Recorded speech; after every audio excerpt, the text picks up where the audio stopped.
warahmatullahi wabarakatuh. Kali ini kami dari kelompok 2 akan menjelaskan trik dan strategi mengerjakan tes TOEFL untuk bagian listening comprehension sections. Biasanya dalam tes listening merupakan bagian tes yang paling sulit untuk mengerjakan tes TOEFL.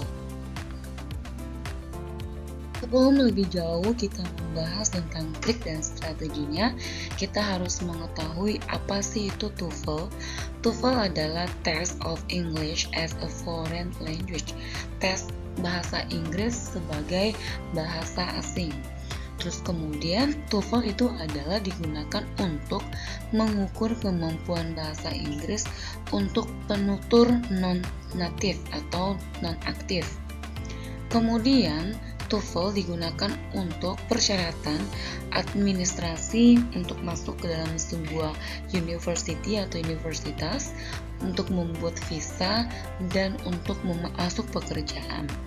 Dalam TOEFL test terdapat 3 jenis, yaitu IBT Internet Based, tes TOEFL yang dilaksanakan berbasis internet, terus kemudian ITV, tes TOEFL yang berbasis kelembagaan, dan yang ketiga adalah PBT Paper Based, tes TOEFL berbasis kertas. Di dalam listening comprehension sections untuk tes TOEFL itu terdiri dari 3 bagian. Semua 3 bagian itu dengan total pertanyaan 50 pertanyaan. Part A atau bagian A itu adalah short conversations atau percakapan singkat yang terdiri dari 30 pertanyaan. Part B atau bagian B, long conversations, dialog panjang antara 7-9 soal. Dan part yang terakhir yaitu part C, bagian C itu adalah monolog. Kesaran soalnya 11 soal sampai dengan 13 soal. Biasanya waktu itu dikontrol oleh tape recordnya, dan kita mempunyai waktu sebanyak 45 sampai 47 menit untuk menjawab semua pertanyaan. Perkiraan menjawab setiap soal itu masing-masing soal antara 12 sampai 15 detik untuk menjawab pertanyaannya. Sekarang sama-sama kita mau bahas tentang tips cara mengerjakan bagian A atau part A dalam short dialogue atau dialog singkat. Yang pertama, focus on the second sentence. Kita harus fokus pada kalimat yang kedua. Kemudian capture the essence, not word for word. Kita harus menangkap bagian pentingnya, bukan kata per kata. Be aware of common idioms and expressions. Hati-hati dengan idiom umum dan ungkapan-ungkapan yang terdapat pada kalimat yang diucapkan untuk short dialogue. Dan berikutnya, understand the implicit meaning atau inference, artinya kita mengerti tentang makna implicit atau yang interferensi. Yang berikutnya, tips yang harus kita lakukan untuk mengerjakan short dialogue, practice guessing conversations pattern. Kita harus berlatih untuk menebak pola-pola percakapannya. Nah, untuk bagian listening short dialogue, kita harus menggunakan waktu secara efisiensi. Dan tips yang terakhir dalam mengerjakan part A, kita harus mengenali diktatornya atau opsi perangkap. Biasanya dalam kalimat itu ada yang akan trapping kita sehingga kita bingung dalam menjawabnya. Oleh sebab itu kita harus mengenali trapping options-nya. Berikut adalah contoh mengerjakan part A untuk short dialogue. Saya membuat bentuk contohnya seperti ini.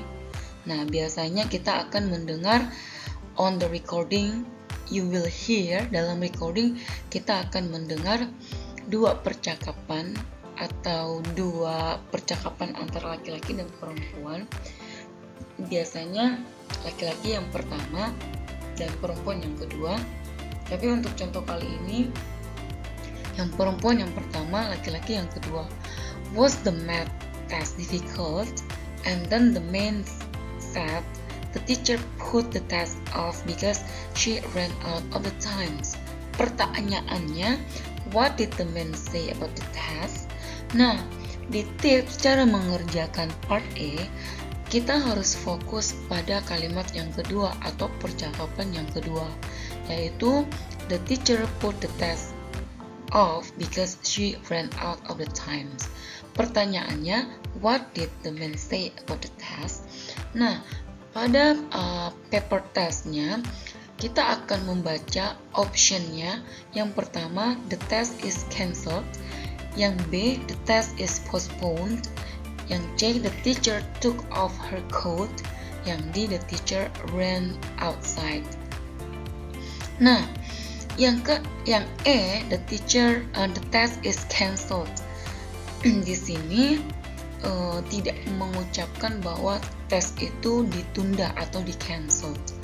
Terus kemudian yang B, the test is postponed. Postponed itu artinya menunda. Tapi kalau cancel tadi ini membatalkan, menunda. Arti dari put off the test itu sama dengan postpone. Jadi saya memberikan kata yang bergaris miring, terus kemudian digaris bawahi put off the test, and then postpone itu adalah sinonimnya. Sedangkan yang C, the teacher took off her coat. Nah, di sini ada kata off-nya. Off di sini sebagai trapping option. Oleh sebab itu kita harus mengenali trapping options-nya. Jadi untuk mengerjakan dialog short dialog ini, kata-kata yang sama yang diucapkan dalam dialognya, kemudian kita melihat jawaban yang ada di soal, jawabannya yang ada di soal itu sama, bukan berarti itu adalah jawabannya. Di sini ada took off, di sini ada bunyi off. Jadi off itu bukan jawabannya. Sinonim sounds-nya. The teacher ran outside. Nah, yang D ini ada trapping option-nya. She ran out of the times. Bunyinya ada ran out di recordingnya. Nah, di sini yang ucapan the teacher ran outside itu bukan jawabannya. Jadi kita ketika menjawab untuk short dialog, kita harus mengetahui sinonimnya put off. Put off itu apa? Nah, seperti itu. Contoh yang kedua masih di bagian part A untuk short dialogue. On the recording, you will hear, I think Sue knows how to get the bus terminal. And then the woman said, I've been trying to get hold of her for half an hour. And then the questions, what does the woman mean? Jadi ingat kembali, fokus pada second sentence. Kalimat yang kedua yaitu adalah woman. I've been trying to get hold of her for half an hour. You will read in your paper test. Kita akan membaca di paper test kita options-nya. Yang pertama, A, she's been holding for half an hour. B, she's been here to Sue for 30 minutes. C, I've been talking to Sue for half an hour. D, I haven't been able to contact Sue. Kita akan mencari jawaban yang benar. Ingat, untuk mencari jawaban yang benar dalam part A, bunyi yang sama pada dialog itu bukan berarti jawabannya. Terkadang kita harus implicit meaning atau makna implisit. Terus kemudian kita harus guessing conversation pattern, menebak pola percakapannya. Kemudian kita juga harus mengetahui trapping options-nya. Sekarang kita menganalisis jawaban yang E. Sue's been holding for half an hour. Half di sini bisa jadi menjadi jawaban yang benar karena woman itu mengucapkan half an hour. Tapi di sini Sue's been holding sedang mengadakannya selama setengah jam. Nah, seperti itu. I've been trying to get hold of her. Sedangkan di sini woman-nya sedang mencoba untuk menghubungi Sue itu selama 1 jam setengah. Nah, seperti itu. Sedangkan dia tidak mengadakannya for an hour. Half ini hampir sama dengan half ini, tapi bukan jawabannya. Yang B, Sue's been here to Sue for 30 minutes. Sue sudah berada di sini untuk Sue selama 30 menit. For 30 minutes. Di sini tidak ada. Bukan ini jawabannya. Bukan yang dimaksudkan oleh perempuan atau percakapan yang kedua, bukan yang B. Sedangkan yang D, I haven't been able to contact Sue. Saya belum bisa untuk menghubungi Sue. Sedangkan di sini I've been trying to get hold of her. Dia sedang telah mencoba untuk menghubungi Sue selama 1 jam setengah. Nah, sekarang kita melihat jawaban yang C. I've been talking to Sue for half an hour. Dia sudah berbicara bersama dengan Sue selama 1 jam setengah. Jadi I've been talking sama artinya dengan kalimat yang kedua. Jadi makna implisit terdapat pada dialog yang kedua ini.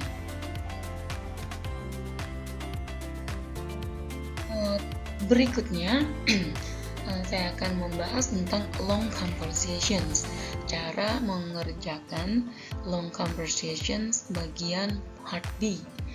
Yang pertama, you will hear 1-2 conversations between 2 people, usually students and lecturers, campus officials, etc. dan yang lain-lainnya. Kamu akan mendengar 1-2 percakapan antara 2 orang, biasanya murid-murid dan dosennya atau gurunya, biasanya berhubungan dengan kampus. Dan yang kedua, each conversation is followed by 3-4 questions.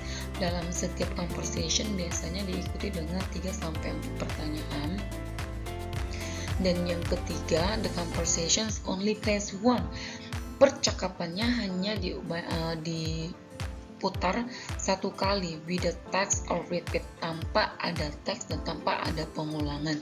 Jadi untuk long conversations kita harus benar-benar memperhatikan soalnya, sambil mendengarkan sambil memperhatikan jawabannya, karena conversationsnya only plays once, hanya diputar 1 kali tanpa ada teks dan tanpa ada pengulangan.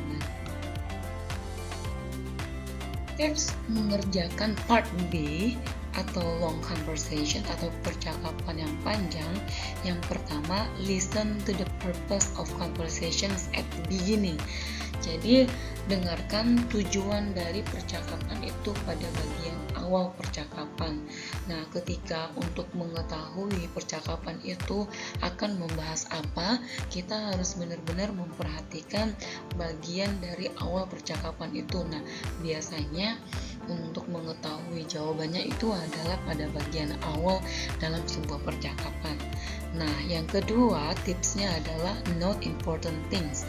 Jadi kita harus mencatat bagian-bagian yang penting. Yang ketiga, pay attention to transitions to word and flow clues. Perhatikan untuk transisi kata-katanya dan petunjuk alurnya. Yang keempat, pay attention to attitude and implied meaning. Perhatikan dengan sikap dan makna yang tersirat.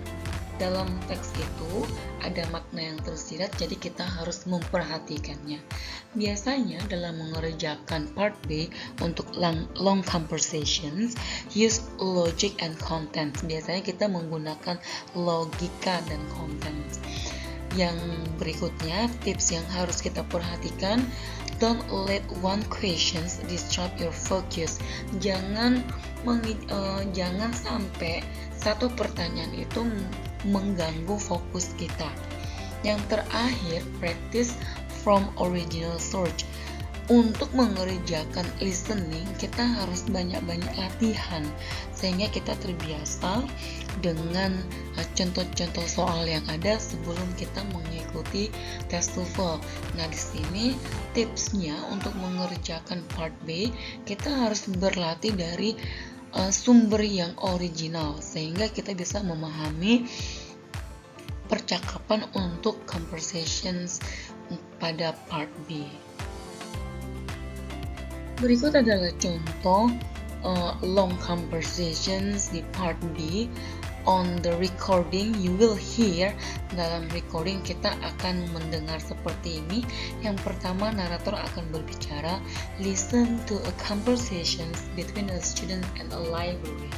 Tadi dalam tipsnya mengatakan bahwa part B itu biasanya terjadi percakapan antara murid dan siswa atau campus officials dan yang lain-lainnya. Nah, kali ini conversationsnya itu terjadi antara siswa dan seorang petugas perpustakaan. Dalam percakapan ini, students and librarians, teman-teman bisa membaca percakapannya. Hi, I'm doing a research paper on a climate change and I'm looking for some journal articles.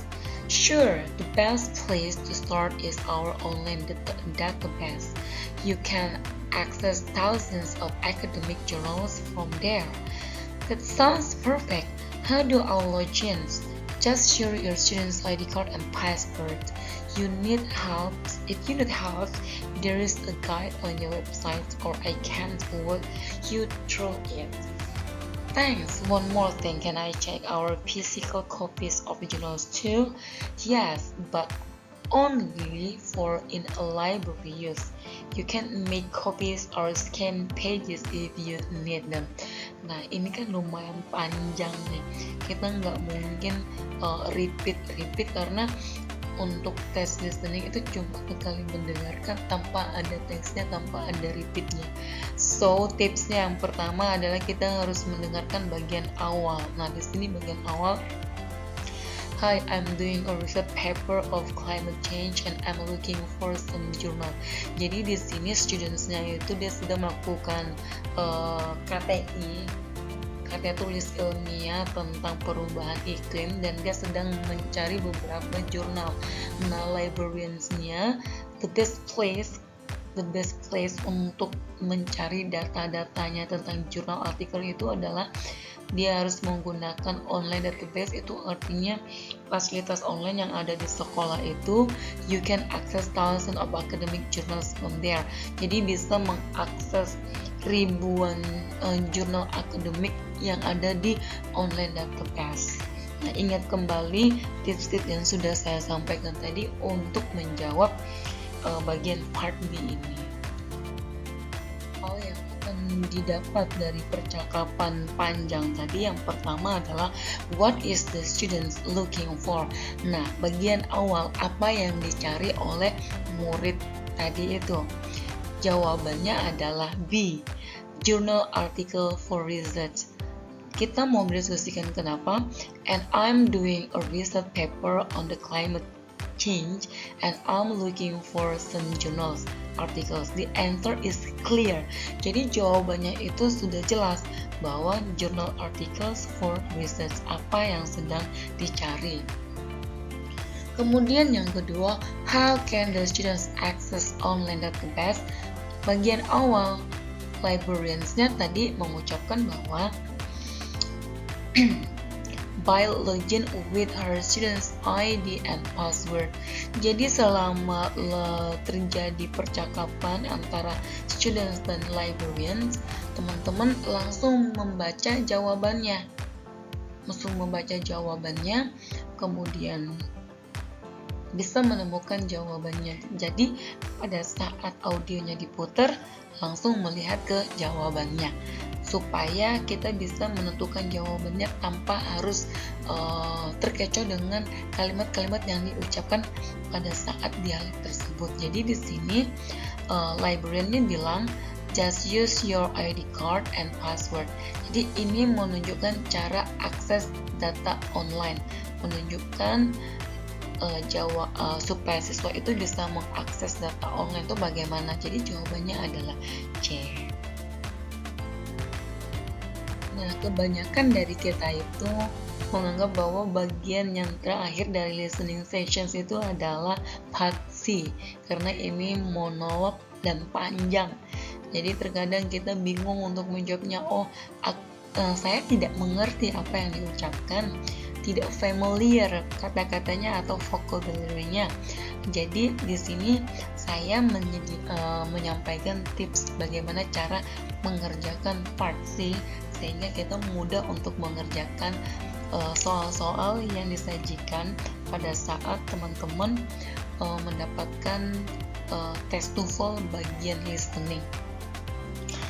Here are some tips and tricks for listening part C, including di sini ada beberapa tips dan trik dari listening part C. Yang pertama, when the narrator reads the directions, we should read the answer options. Jadi ketika naratornya itu membaca petunjuknya atau arahan-arahan bagaimana cara mengerjakan part C, kita langsung membaca dari pilihan jawabannya, answer options. The second one, yang kedua, focus on the first sentence spoken in a monologue. Jadi kita fokus di bagian katanya atau bagian kalimat dari yang diucapkan untuk teks monolognya, because it will usually be the topic for the sentence that follow. Karena kalimat pertama yang diucapkan oleh speakernya itu biasanya adalah topik dari monolog yang diucapkan. Yang ketiga, focus your listening on the 5W plus 1H questions. Artinya kita harus fokus dengan listening yang menyajikan 5W 1H, yaitu what, who, apa, siapa, kapan, di mana, mengapa, dan bagaimana. Jadi kita harus fokus untuk 5W 1H.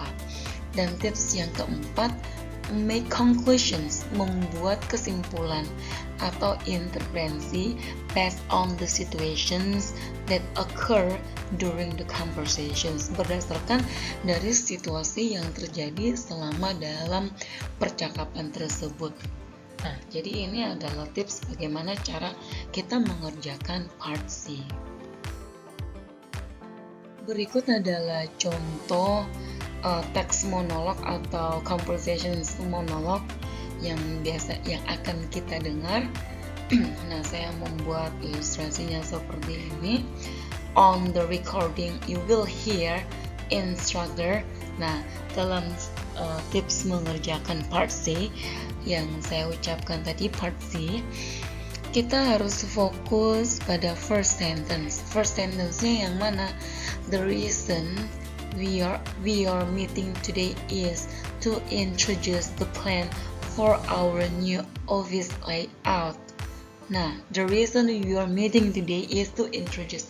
Jadi alasan kenapa kita sedang melakukan pertemuan hari ini untuk mengenalkan rencana for our new office layout. Jadi untuk new office layout-nya. Terus kemudian the second sentence, starting next month, instead of cubicle, we will have an open office.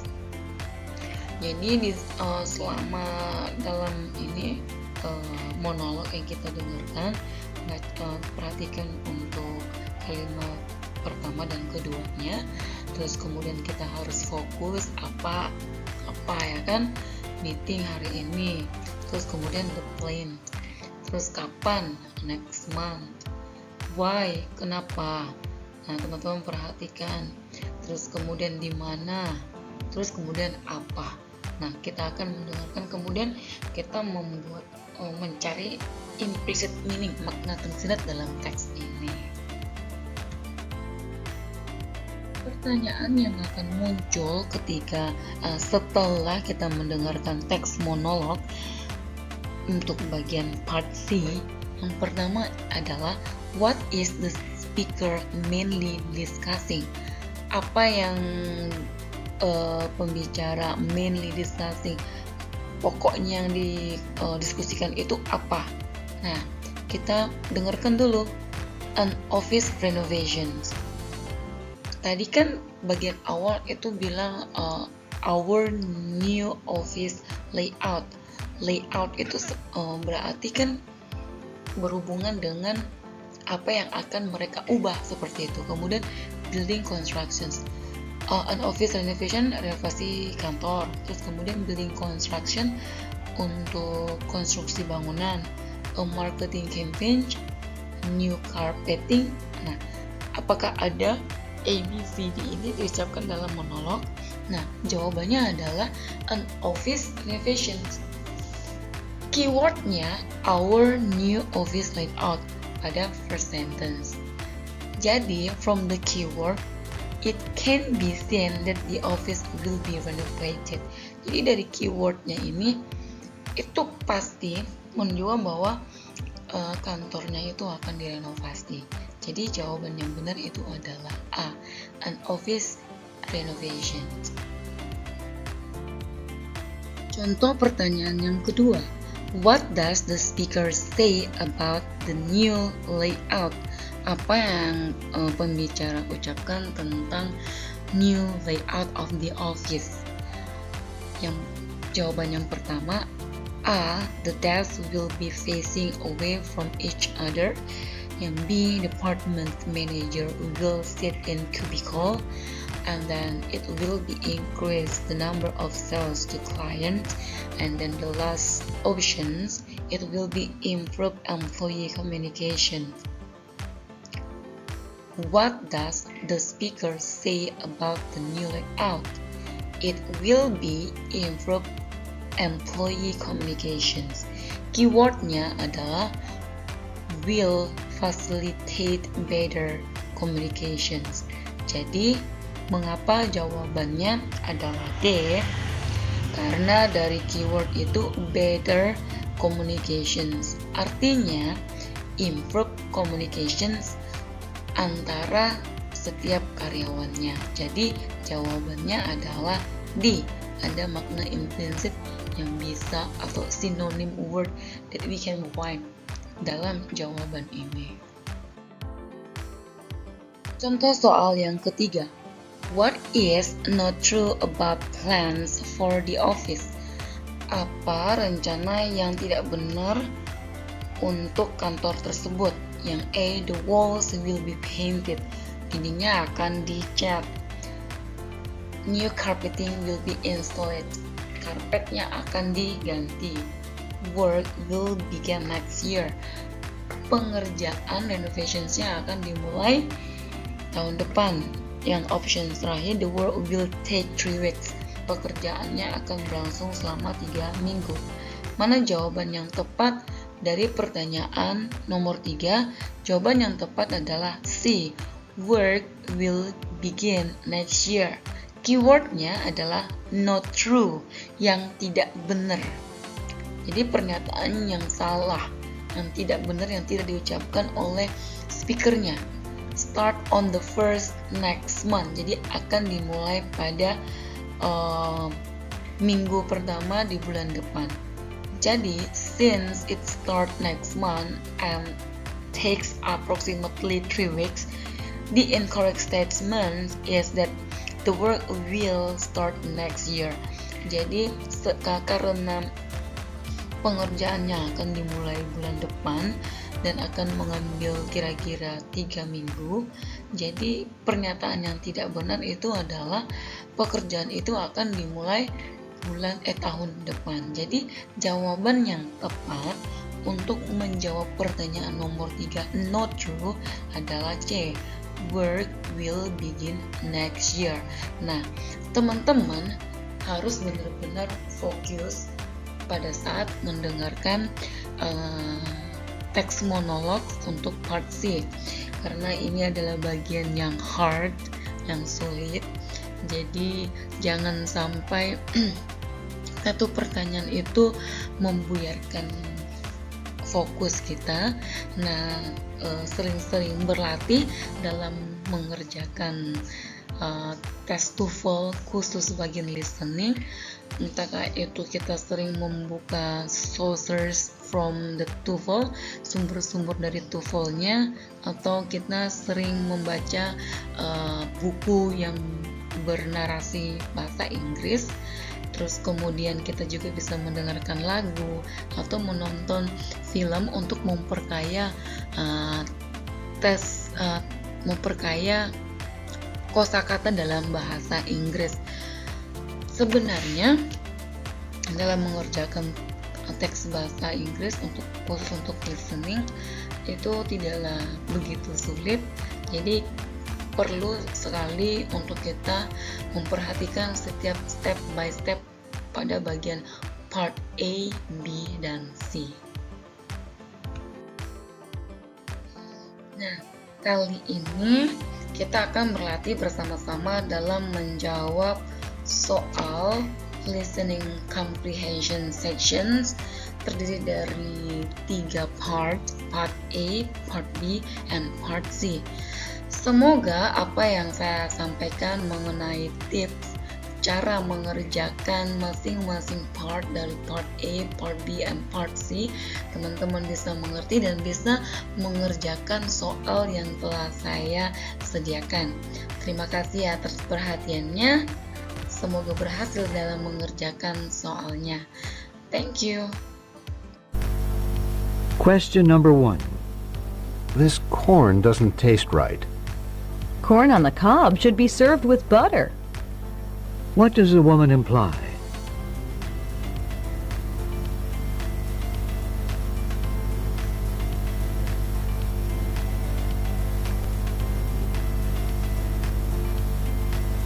Question number 2. So, what did your family decide to do during the break? Bill's idea of traveling to the shore resort won hands down. What does the man say about Bill?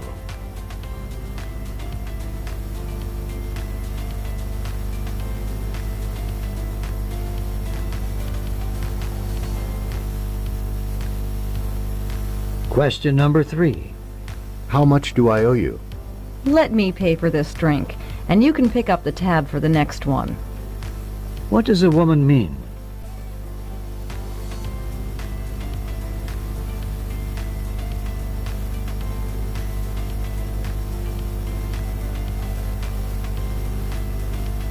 Question number 4. What time does Andy need to get started? He wound up the clock and set the alarm for 3 in the morning. What does a man say about Andy?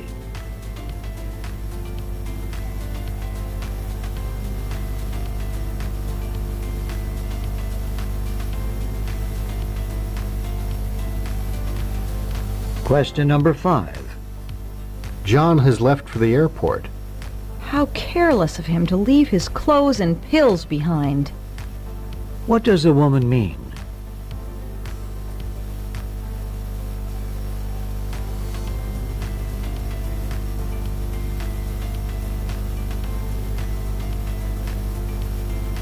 Question number 6. Why is there such a long line? The bookstore is giving away free pencils to all those who purchase texts. What does a woman mean?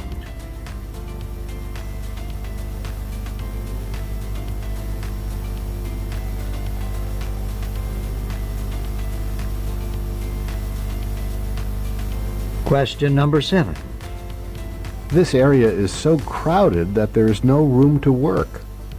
The files on the desk should be removed and put on the shelf. What is a woman suggesting?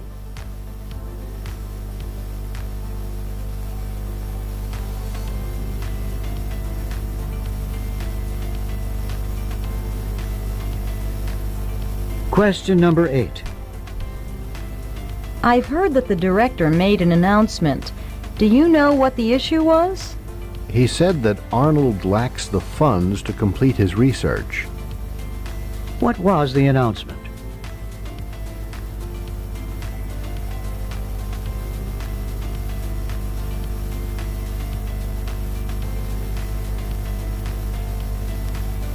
Question number 9.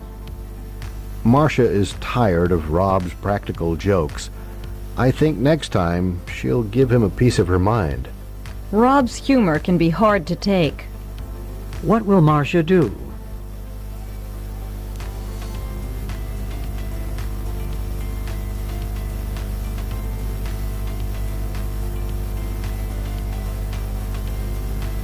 Question number 10. Can I help you with something? I've been trying to catch a cab for the past 15 minutes and there isn't one in sight. What does the man mean?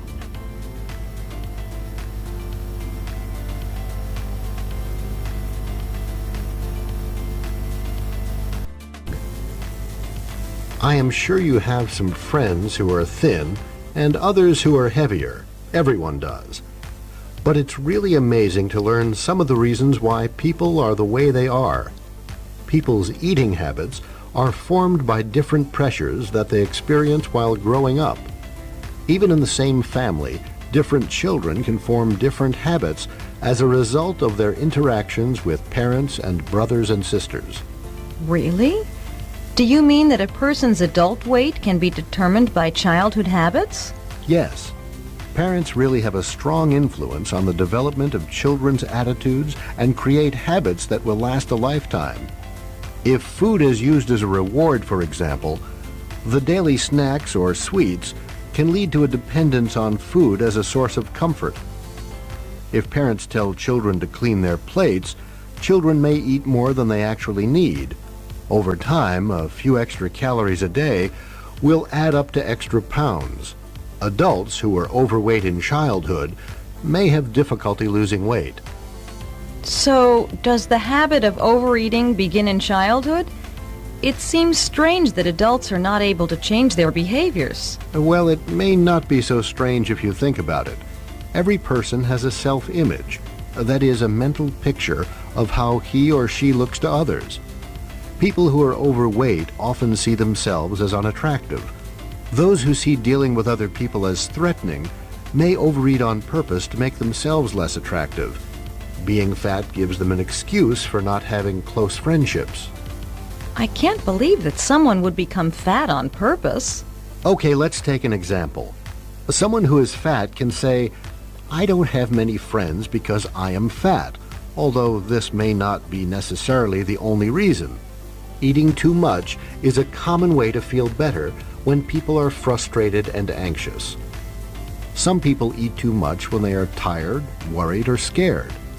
Psychologists say that the reasons for obesity are frequently related to emotional problems or difficulties. Question number 21. When are eating habits formed?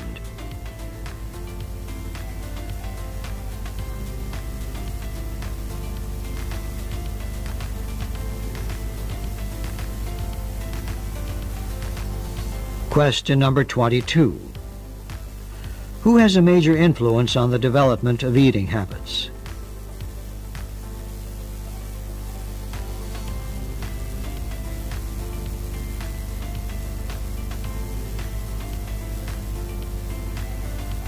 Question number 23. Why do children often eat more than they need?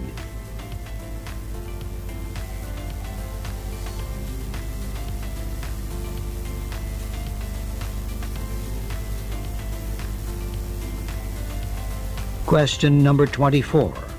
How do children's wrong eating habits affect their lives as adults?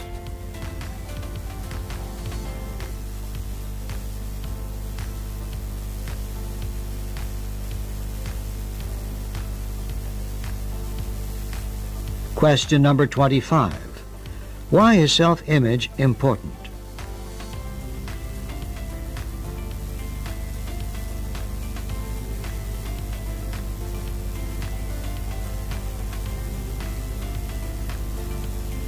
Question number 26. How do some people use the fact that they are fat?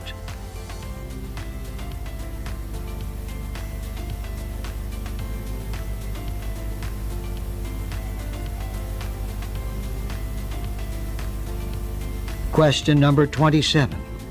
How do some people cope with frustration and anxiety?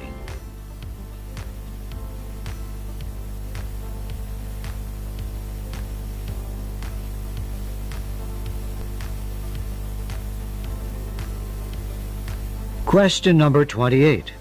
How do psychologists describe the connection between emotional problems and obesity? Questions 1 through 8 refer to the following lecture on telescopes. Welcome to the University Observatory. We are very glad to have you here and hope that during your tour you will learn a great deal about how telescopes work and how they are constructed. To begin, telescopes are optical instruments that magnify objects located at a distance. Mostly, they are used to observe visible light given off by other objects. The refracting telescope, like this one to my right, is the simplest, containing a small eyepiece with 2 lenses that magnify the image. At the other end from the eyepiece, the object lens gathers light from the object that one is looking at. To focus the refracting telescope, the viewer must adjust the distance between the objective and the eyepiece. Today, the basic principle involved in the construction of the refracting telescope is used only in theater binoculars. It's considered too basic even for field binoculars, which produce a much sharper image. The reflecting telescope is far more sophisticated than its refracting prototype. First of all, reflecting telescopes are usually much larger and have a substantially greater light-gathering capacity. Therefore, they allow an observer to see and photograph fainter objects than he or she could with refracting instruments. The main difference between them is that the reflecting telescope includes a curved mirror that serves as an objective. In addition, a smaller mirror is placed inside the tube near the eyepiece at a 45-degree angle to the objective. When light waves enter the tube, the objective reflects them to the smaller mirror, which in turn reflects them into the eyepiece. As you can see, the eyepiece is located on the side of the telescope tube at a 90-degree angle to it. In a combination refracting-reflecting telescope, the eyepiece is set behind the objective, which has a tiny opening in its center. When the light waves strike the objective, they are reflected back to a small mirror in front of the objective. Question number 1. Where does the lecture take place?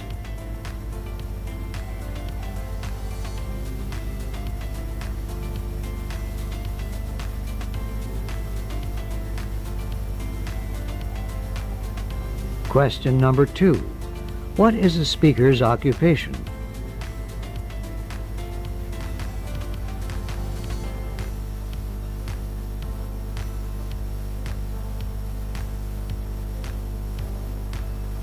Question number 3.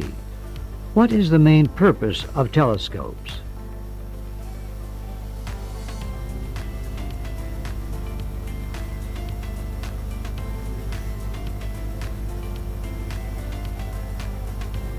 Question number 4. How are images brought into focus in the refracting telescope?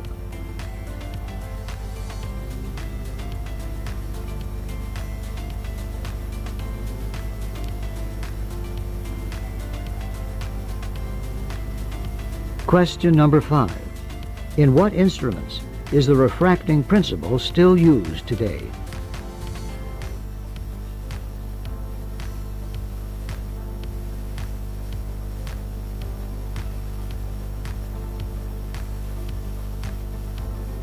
Question number 6. How many types of telescopes are mentioned in the lecture?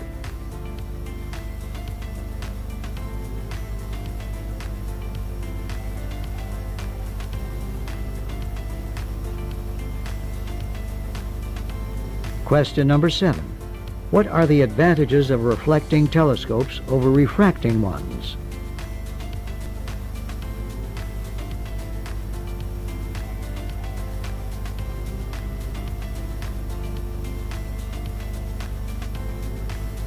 Question number 8. What is the purpose of the mirrors in the reflecting telescope?